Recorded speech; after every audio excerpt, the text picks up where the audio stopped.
Hello बच्चों, welcome back. जैसा कि आप देख रहे हैं, इस वीडियो में हम पढ़ने वाले हैं रेशियो और प्रोपोर्शन के बारे में। ठीक है, तो ये बहुत ही इंटरेस्टिंग टॉपिक है और ये आप लोग के मैथ्स के चैप्टर्स में है। ठीक है, तो इसको समझ लेते हैं, रेशियो क्या होता है, प्रोपोर्शन क्या होता है। सबसे पहले देखते हैं रेशियो। तो रेशियो आप किसके लिए यूज करते हो? रेशियो आप ना दो चीजों के कंपेरिजन के लिए यूज करते हो। जब भी आप रेशियो यूज करते हो मतलब क्या कि आप कंपेयर कर रहे हो दो चीजों के अंदर। जैसे मान लो एक बच्चा है राम और दूसरा है श्याम। ठीक है, अब सपोज राम के पास में एक चॉकलेट है और श्याम के पास में दो चॉकलेट है। तो आप बोलोगे इसमें रेशियो कितना होगा? ठीक है, तो कैसे निकालते हो आप रेशियो? जैसे राम और श्याम का रेशियो क्या होगा, तो आप इसमें लिखोगे 1 और 2 और बीच में क्या करोगे पता है, इस तरह से डबल डॉट कर दोगे। इसको बोलते कैसे हैं? इसको बोलते हैं 1:2। इसका मतलब अगर मान लो श्याम के पास, अगर मान लो राम के पास में एक नहीं, अगर उसके पास में मान लो 5 चॉकलेट है, तो अगर यही रेशियो फॉलो होता है, इसी तरह से अगर हो रहा है हमेशा, तो श्याम के पास में कितना होगा? 10। ठीक है, मतलब जो भी राम के पास में है उसका डबल अगर करते हो तो श्याम के पास में वो है। इसी को बोलते हैं रेशियो। इस तरह से आप दो चीजों को कंपेयर करते हो बेटा। ठीक है, तो और भी रेशियो के एग्जांपल्स हैं, हम लोग देख लेते हैं। सपोज एक क्लासरूम है। ठीक है, यहाँ पे एग्जांपल के लिए लिख लेते हैं। एक क्लासरूम है और उस क्लासरूम में बॉयज और गर्ल्स के बीच का रेशियो निकालते हैं। ठीक है, बॉयज हैं सपोज 15 और गर्ल्स है 10। तो आप बोलोगे अगर कि बॉयज और गर्ल्स का रेशियो निकालना है तो आप ऐसे लिखोगे। ठीक है, 15/10 लिखोगे। पहले आपने बॉयज का नाम लिया ना, तो पहले बॉयज लिखेंगे, फिर गर्ल्स का नाम लिया तो गर्ल्स के लिए नीचे। अब बेटा इसको क्या आएगा, 15/10 है, इसको लिखेंगे कैसे रेशियो में? 15:10। तो आपने देखा इसको कैसे बोलते हैं, 15:10। ये जो है ना, ये जो डबल डॉट है, डबल डॉट, उसको क्या बोलते हैं? ऐसा बोलते हैं। ठीक है, तो ये हो गया रेशियो के बारे में, कंपैरिजन करना है। बट इसको सिंप्लीफाई भी तो कर सकते हैं ना हम लोग आगे। देखो सिंप्लीफाई अगर करेंगे इसमें तो ये क्या होगा, ये होगा 5×3 और ये होगा 5×2।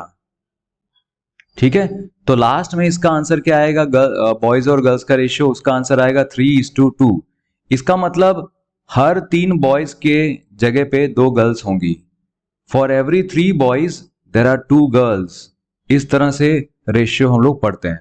अब बात करेंगे प्रोपोर्शन के बारे में। तो अब बच्चों बात करते हैं प्रोपोर्शन की। ठीक है, कि प्रोपोर्शन क्या होता है। अब प्रोपोर्शन को समझने के लिए हमें यह समझना होगा कि अगर दो आपके पास रेशियोज हैं, ठीक है, दो रेशियो है, एक रेशियो सपोज ये है 2:3, ऑलराइट, और दूसरा रेशियो आपके पास सपोज है सपोज यहाँ पे है 10:15। अब ये दोनों रेशियोज क्या सेम है? जब आप दो रेशियो को कंपेयर करते हो ना बेटा, इस तरह से अगर आप दो रेशियोज को कंपेयर कर रहे हो और दोनों रेशियोज एक दूसरे के साथ फिट बैठते हैं, सही है, तो ठीक रहेगा। जैसे सपोज यहां पे फिर से एग्जांपल लेता हूं, बॉयज और गर्ल्स का, राइट, बॉयज और गर्ल्स का। यहां पे सपोज बॉयज के पास में 2 पेन है और गर्ल्स के पास में 3 पेन है।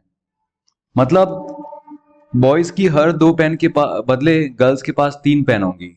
तो वैसे ही अगर बॉयज के पास 10 पेन होंगी, बॉयज के पास अगर 10 पेन होंगी तो गर्ल्स के पास कितनी होगी?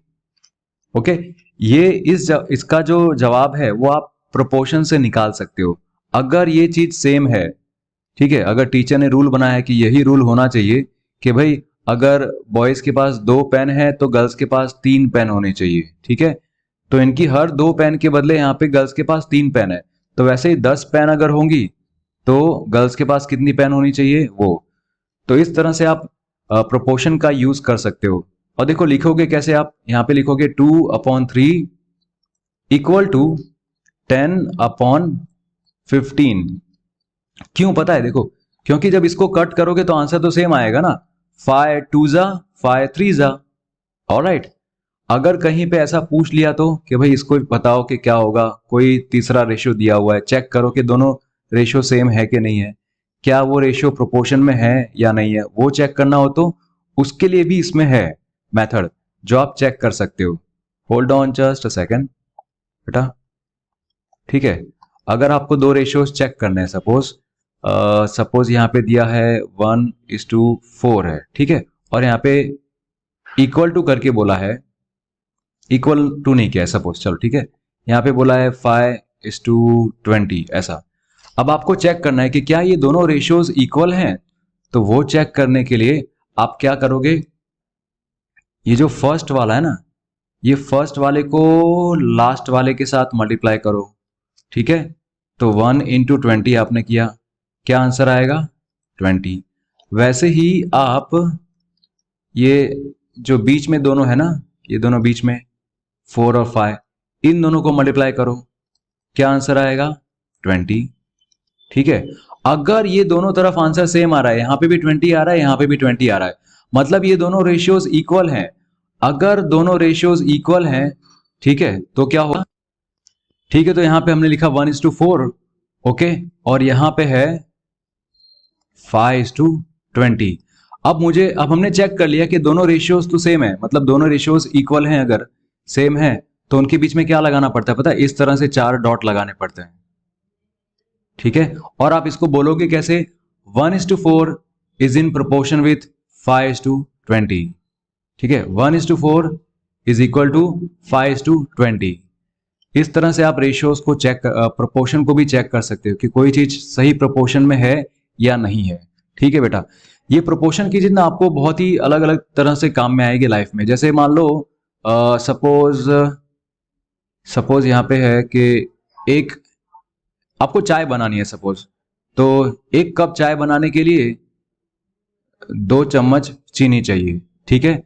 तो वैसे ही अगर 3 कप चाय बनानी है तो कितनी चीनी चाहिए, क्योंकि वो मेथड तो सेम रहेगी, मतलब ये सब के सब जो है ना वो सेम प्रोपोर्शन में होने चाहिए। तो आपको यहाँ पे मिल जाएगा आपका आंसर। देखो कैसे होगा, यहाँ पे ये फर्स्ट वाला जो है वो लास्ट वाले के साथ मल्टीप्लाई होता है, तो 1 इंटू दैट बॉक्स, वो हमें पता नहीं क्या है, फिर 2 इंटू 3, तो 2 3 क्या होगा 6 होगा। ये बॉक्स अगर यहाँ पे रहने दो तो यहाँ पे आप क्या करोगे, ये 6 इसके 1 इसके नीचे जाएगा तो वो तो 6 बचेगा ना। तो आपको पता चल गया कि अगर 1 कप के लिए 2 चम्मच चीनी चाहिए, तो 3 कप बनाना है तो 6 चम्मच चीनी चाहिए, ओके। ये सिंपल है रेशियो प्रोपोर्शन का टॉपिक। और भी इसमें कई सारे कॉन्सेप्ट्स हैं बच्चों जो आप लोग को समझ में आ सकते हैं, जिसमें हम लोग आगे जाके वीडियोस बनाएंगे। चलो अभी एक एक क्वेश्चन और कर लेते हैं रेशियो के ऊपर और प्रोपोर्शन के ऊपर। सपोज आपको रेशियो फाइंड आउट करने को बोला है, फाइंड रेशियो, ठीक है। किसका रेशियो फाइंड आउट करने को बोला है, सपोज रेशियो है बुक्स और नोटबुक्स का, ठीक है, नोटबुक्स। सो सपोज बुक्स है 10 और नोटबुक्स है 50, ऑलराइट। तो आपको बोला है find out the ratio of books to notebook. तो पहले बुक्स के बारे में बोला ना सेंटेंस में, तो बुक्स आप ऐसे ऊपर लिखोगे, उसका नंबर, और नोटबुक का नंबर नीचे लिखोगे। जिसके बारे में पहले बात होती है ना वो आप ऊपर लिखते हो न्यूमरेटर में, ठीक है। तो इसको आप कट करोगे, 0 0 कट करोगे, लास्ट में क्या बचेगा 1/5। और आप रेशियो में कैसे लिखोगे, आप लिखोगे 1:5 ऐसे बेटा, ठीक है। वैसे ही अगर आपको प्रोपोर्शन का पूछा होता कि check whether this two ratios are in same, suppose ऐसा कई बार ऐसा पूछते हैं, देखो ठीक है, 3/4 लिखा है, यहाँ पे इक्वल टू किया, और यहाँ पे आपको बॉक्स बना देंगे और यहाँ पे कुछ और लिख देंगे, सपोज यहाँ पे 20 लिख दिया, ठीक है। अब आपको बोलेंगे कि भाई ये दोनों रेशियोज जो है ना वो सेम है, दे आर इन प्रोपोर्शन। ये दोनों रेशियो प्रोपोर्शन में है, तो आपको ये बॉक्स में क्या आएगा वो फाइंड आउट करना है। तो वो फाइंड आउट करने के लिए आप क्या करोगे, प्रोपोर्शन में क्या होता है, देखो प्रोपोर्शन में ना ये जो फर्स्ट वाला है इसको आप ऐसे लिखोगे ना 3:4 और यहाँ पे 1:20। तो जो फर्स्ट वाला है वो लास्ट वाले के साथ जाता है, that is product of extremes. Extremes में मतलब क्या, जो एकदम लास्ट में एंड में है, ये यहाँ पे स्टार्टिंग में है, ये एंडिंग में है। तो 3:20 क्या होगा बेटा, 3:20 होगा 60, ठीक है। तो ये इक्वल होना चाहिए क्योंकि यहाँ पे इक्वल टू की साइन है, इसीलिए। अब देखो अब यहाँ पे क्या है 4 और ये product of mean, product of extreme is equal to product of mean. तो 4 इंटू दिस बॉक्स, अभी जो बॉक्स है वो यहाँ पे रहने दो, यहाँ पे जो 4 है ना मल्टीप्लाई हो रहा है वो इस तरफ आ जाएगा 60 के नीचे, तो आपको मिल जाएगा 4 15 60, so your answer is 15। Okay, तो जो बॉक्स में है वो आंसर क्या आएगा, 15 आएगा।